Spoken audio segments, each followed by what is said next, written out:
Excuse me if I'm a bit wound up this morning, still on a Nuggets high. What a game last night. Go Denver. And speaking of Denver, it is also home to the one and only festival in the country celebrating all things TV. SeriesFest is a binge watcher's must do. Check it out. I am trying to make an actual TV show. It's so hard to find a funny show that isn't filthy. I watch them, but I don't want to. Let's do this. Fire, like lots of fire. So dedicated. So cool. Where's it go from there, you know? Oh, have I got your attention now? This is bigger than you can handle. Got any plans for tonight? What are you waiting for? Let's go. Cool? Absolutely. Oh my goodness, SeriesFest co-creator Randy Kleiner is here with more. Randy, it's good to have you. Thank you so much. I don't know where I would be without series and TV and everything that it does for my life. Absolutely. I mean, what's the first thing when you sit down at dinner with somebody? What are you watching? That's exactly right. Well, SeriesFest kicks off tomorrow. What can our viewers do at SeriesFest? Oh my gosh, there's so much to take in at SeriesFest. Whether you're interested in kind of seeing the best new independent series first, or we have major network premieres with some of your favorite television stars, directors, producers, writers. We have panels if you want to learn a little bit more about how does series get made. You know, get to hear from some of your favorite writers. We're doing a costume design panel. We have all these incredible costume designers coming out from Outlander, Queen Charlotte, Yellowstone. We're going to have some physical costumes in person. Oh my. So there's really something for everybody, and it's about just kind of getting in there, taking a look, and seeing what might interest you.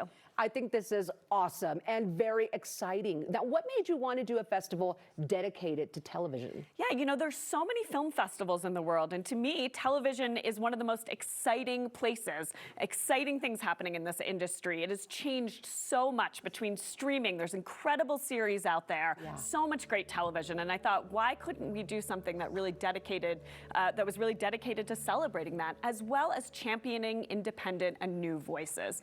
I really felt like there was a real opportunity to be a discovery platform and bring together emerging voices and executives together to find the best next series. What a wonderful collaboration. And look, red carpet events all week long. Yes. Share more about the fun parties. I hear those are amazing. And all the premieres. Yes, we certainly do. We have parties every single night, but we have some great premieres. We are going to have the entire cast of Grey's Anatomy here with us, celebrating 20 seasons of that series. Cool. Okay. We're going to have Jane Seymour here. We're going to have Christo Fernandez from Ted Lasso, Alicia Reiner from Orange is the New Black. I mean, just so many incredible talent here celebrating all different series with us. I think you're on to so many incredible things, but for now, we've got SeriesFest right here in Denver. And let me give them some info. And SeriesFest is May 1st through the 5th with premieres, special events, panels, and parties. Get your passes at SeriesFest.com. Well, Randy and I are heading over to the kitchen where the creators of BrewAbility, a local place that serves up great beer and pizza and also great TV, are waiting for us. But first, here's a look at the pilot. My name is Jacob Ruth.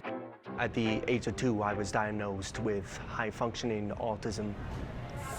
What I do at BrewAbility is work in the pizza kitchen, making pizzas, making sure that they don't go burnt. It's been a fun time, actually. Sometimes it can be stressful because customers request the weirdest orders I have ever heard in my life. I mean, who orders breadsticks without the garlic and, you know, butter? I mean, how does that even work? I'm a dishwasher. I run the bar. I serve people brews. I clean. Sometimes I make the pizza. Oh my goodness, that looks so good. And joining me and joining Randy and I, that is, are Tiffany Fixter, Louise Runge, Ann Eastman, and Jacob Ruth. Good morning. Good morning, to all Claudia. of you. Thanks for having us. We've been so excited about SeriesFest, about BrewAbility, and we're so happy you guys are here with us. So I'm going to start with Tiffany. What is BrewAbility? We are an inclusive brewery and pizzeria that's welcoming to anyone that might walk or roll through our doors. And we employ adults with intellectual and developmental disabilities. I think it's so neat. What a great concept. Now, Louise, what made you come up with the idea and do a pilot? Well, I lived in LA for over 20 years and working as a film and television producer. But we did the COVID thing and we moved to Colorado during COVID to be closer to family. And I was a bit nervous because I'd never been to Englewood before, which is where we bought our house. Yeah, it's a big move. And a cousin of ours took us, first place we went to was BrewAbility. And I was like, what is this magical place? I mean, it's the most creative, vibrant community space that has music and events and the most amazing staff. I hang out there all the time. Like, I have date night there with my 8-year-old son. Yes. And I met Tiffany and her positivity and what she's doing. I'm so drawn to this place. I was just like, I want to help spread the word in any way I can. And then I met Annie. Yeah, who we were doing Annie, right. our boot camp in Washington Park. And we started. Camp Gladiator. That's right, Camp Gladiator. And we started talking, and she introduced me to the Colorado film community, and I learned about SeriesFest. And we were like, right, let's do it. We're doing it. Start making a pilot in time to submit to SeriesFest. That is so here cool. we are. I love when collaborations come together. Well, Annie, let's bring you in. What are your goals for the pilot, and where are you showing it in SeriesFest? We're so excited to premiere the work in progress at SeriesFest. It's a really unique opportunity for us to get feedback as we're still developing the concept of the series. So it gives us a chance to get feedback from members of the TV industry as well as the disabled community itself, which is really important. And it's a great moment for us to sort of gauge what are the storylines and subject matters that are most engaging and relevant to people. Things like dating and discrimination, and also just the quotidian struggles of running a restaurant and how people have to grapple with that. And as well, just for us to identify our target audience. Is this something that we're developing for just adults, or our family's gonna watch this together? But not just that, we really want the audience at SeriesFest to enjoy it and to laugh and to see themselves in the story. We're drawing on universal themes that everyone can relate to, like self-reliance and, you know, finding your place in the world, finding your voice. And there's also this extra added aspect of so many of the people who work at BrewAbility are really finding their own creative passions in that space. There's a lot of performance, there's a lot of dance, there's poetry, there's a lot of things happening there. And it's so beautiful to watch. You know, all of us have to find our way to give of ourselves creatively to the world, and we're watching people find that. And so we hope everybody can relate to that. We can't wait to see it. Now, I want to bring Jacob in because I'm sure this altered your world completely. Jacob, why is it important, though, to make a show like BrewAbility?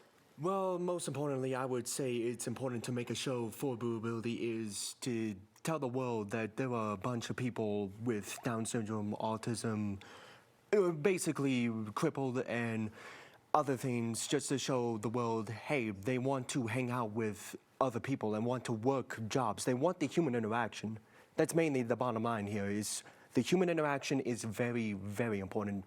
Some employers are just like, it's a little too hard to, you know, employ someone like that because they think it's mostly a challenge.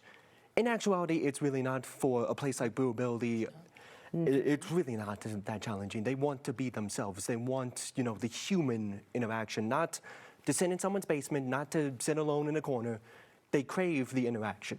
Oh, that is beautifully said. Well, we can't wait to see BrewAbility. Thank you all for being with us this morning. We're going to have some brews after this, if you know what I mean. Come on in here, Randy, because SeriesFest is taking over Denver, and we want everybody to come out, show your support for this wonderful event, wonderful individuals right here in our community. SeriesFest is May 1st through the 5th with premieres, special events, panels, and parties. Get your passes at SeriesFest.com. There are true BrewAbility screenings on May the 5th, so come see the show and support local stories and storytellers. Of course, we'll be right back with more Coco after the break.